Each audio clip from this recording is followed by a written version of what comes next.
If the ocean doesn't reach a point of equal and opposite force, it will just engulf the entire planet, right? There has to be an equal and opposite force at some point.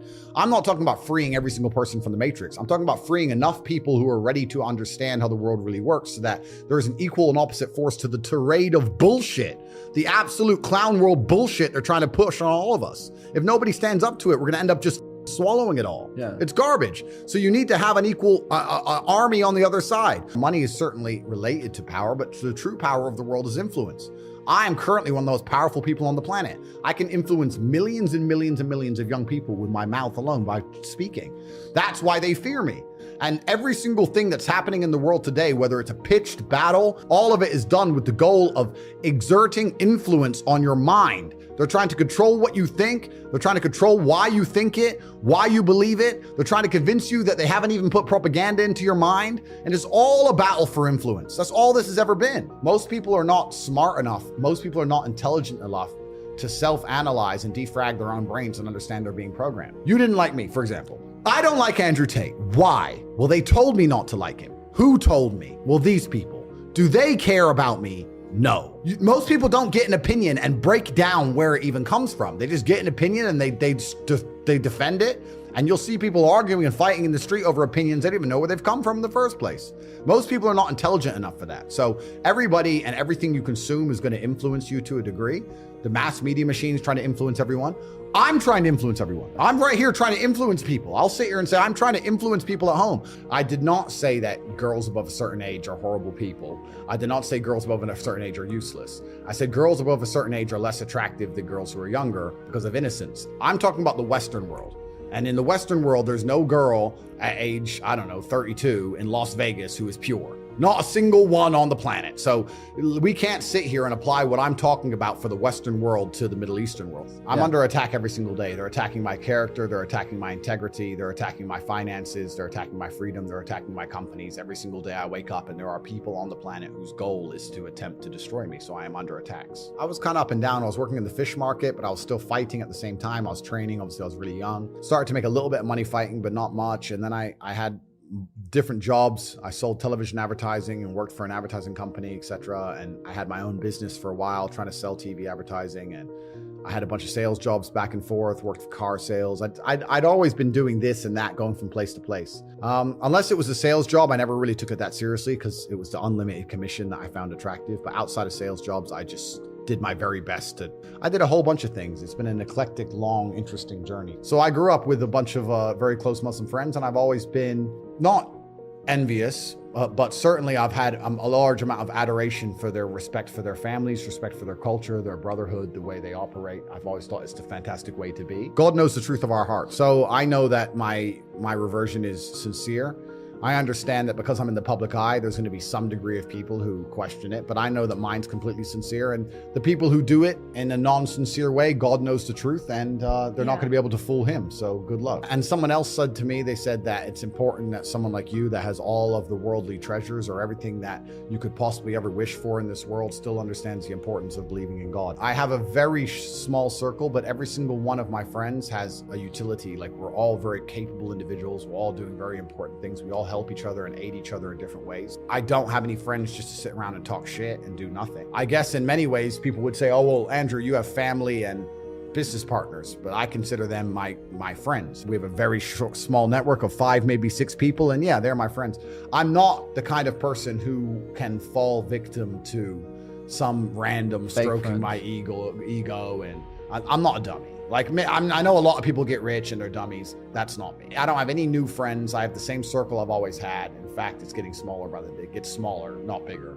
I don't have these random friends I party with, none of this kind of crap. I provide value by default, by being me. That's who I am. If you're gonna be my friend, you need to provide some value to my life. Now, a lot of people, when they have friends, the value that's provided by their friend is that their friend makes them laugh or that their friend is funny. Well, I don't need that crap. I'm busy, right? So I need someone who's actually useful to me at real things. It's not a shallow way to look at it, because people say that's shallow. Not at all. I think that in true friendship, in true relationships, whether it's man-woman or man-man or woman-woman, there needs to be an exchange of value. People need to both gain and receive value, and that's how you build true friendships. So you need to become useful to me. And the problem with doing that is that I already have extremely useful people around me. We can already do everything. I don't need anybody. So when someone comes and goes, hey, I'd love to know you, Why? What do you want to do? Sit around, talk shit? Like, what do you want to do? Like I'm trying to do X, Y, Z. I'm fighting the Matrix. Can you fight the Matrix? Can you fight? If they can't do anything, I don't want to hang around with these people. There's a time when it comes to work smart, and most people are trying to do the smart work before they do the hard work. It's kind of like talent. You don't notice if you're talented at something till all the hard work's done. I could be the most talented tennis player in the world, but I don't play tennis. So if I go down the tennis court, Joe Schmo is going to smoke me. I don't get to see my talent until I've worked so hard that I'm in the top 1%, and now I'm beating them because I have some God-given gift. You have to do the hard work first. If there's no hard work, there's no smart work. So someone's going to sit there and go, I work smart, I don't work hard, so I only have to work an hour a day. If working smart gets you a lot done in an hour a day, then you should work smart for 12 hours a day and get 12 times the work done. I am absolutely and utterly a believer in hard work. I'm a proponent of hard work. I have all this money and all I do is work. My entire life is work. This podcast is work. I'm getting in the car, I'm going to another meeting, work. It's all work. My entire life is work. And people don't want to look at life that way. They want to talk about work-life balance and being lazy and all this crap. I don't believe in any of that. I believe in, if you want to win, you have to outcompete the man who's prepared to do nothing but work. It's player versus player. If you're going to sit there and go, I don't want to work more than an hour a day, well, the guy who does want to work more than an hour a day is going to beat you. And no matter how smart you are, there's always a smart dude who's doing the same smart work you are for more hours than you're doing it. That's just the nature of the game. And this is why we talk about things like passive income. Passive income's a scam. I'm tired of people coming to me saying, I want to make passive income. And I sit there and say, it's not about it being a scam. It's about the mentality towards it is a scam. Look, everyone loves passive money, right? I make money as I sleep. I get it. You need to de-link your time to your money, because if you're only working for money, you run out of time, you can't make enough money. I understand all those principles. My point is, if you have no money and you're coming to me saying, I want to make passive income, why are you not making active income? Get up off your ass and work first. Because there's no such thing as completely, truly 100% passive. You're going to have to check on it. You're going to have to maintain it. But the idea that people with no money are already so concerned with making money without work is amazing to me. You should be worried about active income. If you show me, if I'm a brokey and you show me how to make $1,000 an hour, I don't sit there and go, okay, but how can I make that passive? I go, cool, I'm making $18,000 a day because I'm going to work. You don't need to worry about passive income until you have no more time. I look at passive income because I have 18 hours a day I work.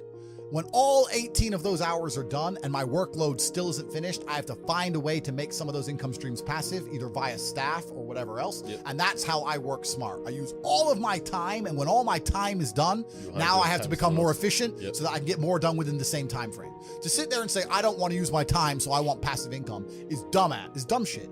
The 16-year-old making 45 grand a month, if he was to sit to me and go, I don't want to make the TikToks, I want someone else to do it, make it passive, that he wouldn't be making any money. He's just working. You have to just work. At some point you have to bite the bullet and just work. So when someone comes to me talking about passive income and they're a brokey, I'm like, you are just lazy. Lazy people never get anywhere in life, doesn't matter what it is. Doesn't matter if it's tennis or money. If you're lazy, you're never gonna get there. A lot of people with no money are really, really arrogant. I know a lot of broke people who are very arrogant. People will shield laziness with anything. No one wants to admit they're lazy. So they'll shield it with disbelief. Ah, that's a scam. Or, I don't work hard, I work smart. Bollocks, more cover.